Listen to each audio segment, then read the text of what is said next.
Buat orang kayak aku, peluang itu kadang rasanya cuman angan. Namaku Siti Marwa, umur 17, anak tunggal, tinggal di rumah tua peninggalan Kong Salim di tepi Kali Ciliwung yang katanya bakal digusur bulan depan. Katanya buat pembangunan demi kota yang lebih maju.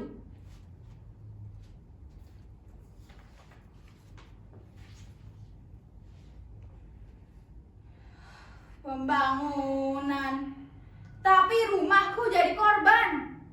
Warisan keluarga, tempat emak menjahit dari pagi sampai malam, tempat aku belajar, tidur, dan tumbuh. Semua mau dihapus begitu saja.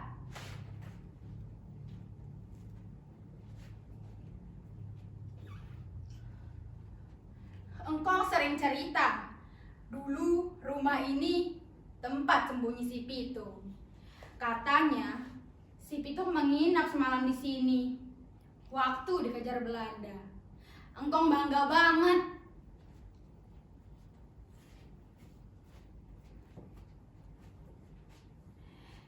Iya, rumah jagoan, Marwah.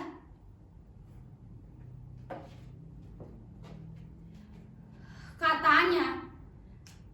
Tapi sekarang rumah jagoan aja bisa kalah sama surat perintah penggusuran.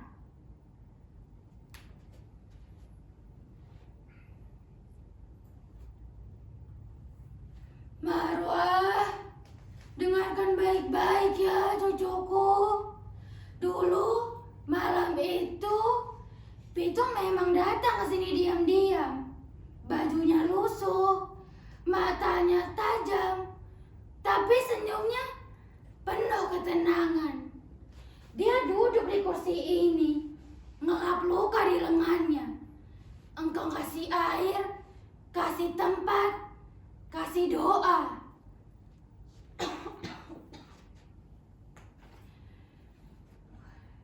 Dia bilang, Pak Salim, selama masih ada orang kecil yang percaya sama kebenaran, saya nggak akan kalah. Ini bukan cuma rumah, ini saksi cucuku, tempat di mana kebenaran itu pernah bernaung.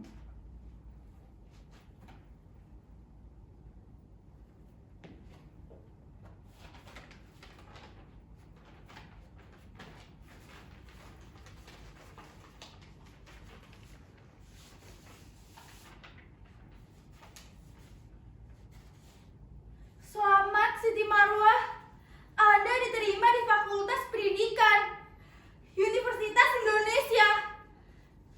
Aku diterima kuliah, mimpi yang selama ini aku kejar. Tapi Mak bilang kita gak punya uang buat bayar kontrakan kalau rumah ini digusur.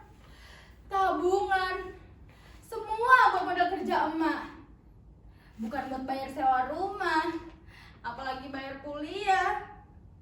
Pilihannya jelas, aku tetap kuliah atau bantu emak nyelamatin rumah. Kenapa sih Jakarta? Kenapa?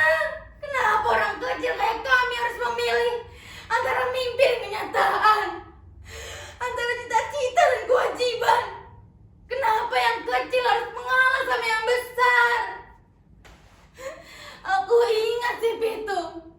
Dia juga orang kecil, anak kampung kayak aku. Tapi dia gak pernah tunduk sama ketidakadilan. Dia lawan, tapi dia gak lawan dengan marah-marah. Dia lawan pakai akal, pakai hati. Dan yang paling penting, dia selalu berdiri buat orang lain. Jadi, aku mulai nanya ke diri sendiri, apa yang si Pitung bakal lakukan kalau dia ada di posisiku sekarang?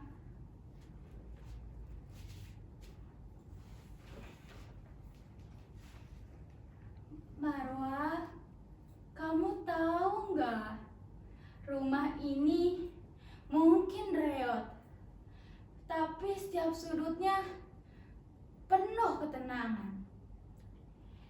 Dindingnya tahu betapa keras mak bekerja dari fajar sampai malam, ngelipat kain, ngelukis motif, ngejar pesanan. Tapi mak selalu belajar sabar dari rumah ini, belajar kuat, belajar pasrah.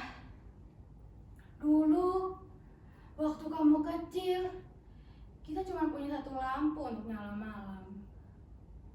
Tapi mak selalu bilang sama diri sendiri, asal Marwah bisa sekolah, asal Marwah bisa punya masa depan, mak rela gak tidur. Rumah ini saksi semua doa emak.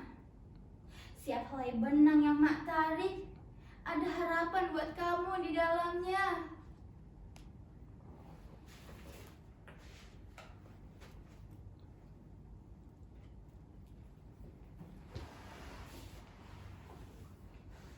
Aku kumpulin anak-anak kampung. Aku ajarin mereka baca. Aku buat kelas belajar di halaman ini sebelum semuanya digusur. Aku ajarin mereka lagu, cerita, sejarah. Aku cerita dengan si Pitung tentang Jakarta yang dulunya penuh jagoan hati besar. Tapi kadang aku takut. Aku takut gagal. Aku takut kalau rumah ini tetap digusur.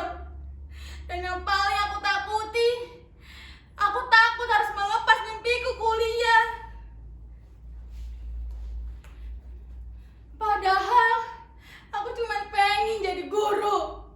Aku pengen ngajarin anak-anak supaya dia gak harus milih kayak aku antara mimpi dan kenyataan. Malam-malam aku nulis surat ke langit. Surat yang isinya keluh kesah, harap, dan doa.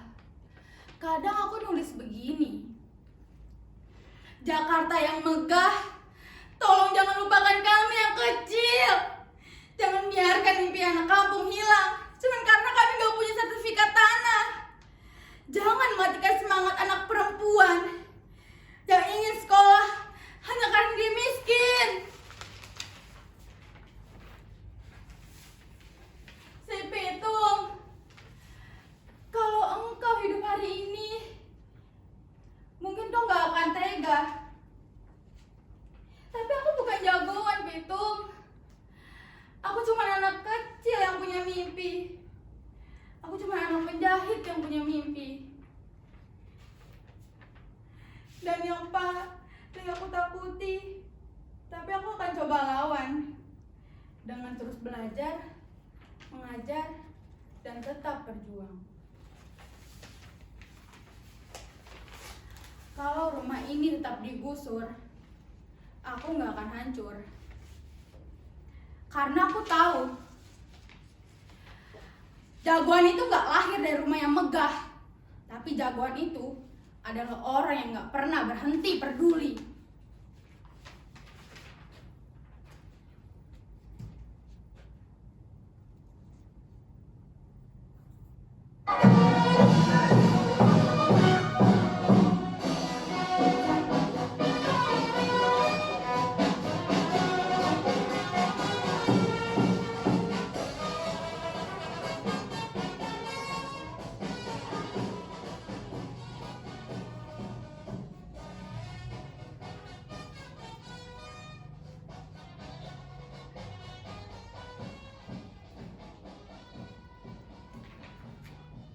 Namaku Siti Marwah. Mungkin aku nggak tinggal di sini lagi, tapi aku akan tetap mengajar dan aku akan tetap bermimpi. Karena aku tahu langit di Jakarta masih bisa mendengar suara kami.